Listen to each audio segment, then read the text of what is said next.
کبھی یہ بھی صورت پیش آ سکتی ہے کہ قربانی کا جانور شروع میں تو عیبدار نہیں معلوم ہو رہا تھا، لیکن جب قربانی کر دی ہے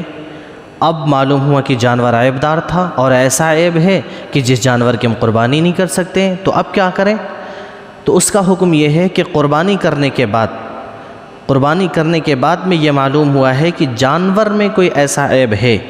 کہ جس کی وجہ سے قربانی نہیں ہوئی، تو پھر اس میں دو شکلیں ہو جائیں گی۔ اگر قربانی کرنے والا شخص نفلی قربانی کر رہا ہے، یعنی وہ غریب ہے، اس پر واجب نہیں تھی، قربانی کرنے والا غریب تھا یعنی اس پر قربانی واجب نہیں تھی اور اس نے قربانی کی ہے، تو اس پر کچھ اور لازم نہیں ہوگا، وہی قربانی اس کی معتبر مان لی جائے گی۔ اور اگر قربانی کرنے والا صاحب نصاب ہے، صاحب حیثیت ہے، مالدار ہے اور اس پر قربانی واجب تھی، تو اب اس پر کیا ہوگا؟ یہ قربانی اس کی معتبر نہیں ہوگی، اب اس کے ذمہ یہ ہوگا کہ درمیانی بکرا یا بھیڑ کی قیمت جو ہے وہ صدقہ کرے، اس کا کرنا یہ لازم اور ضروری ہو جائے گا۔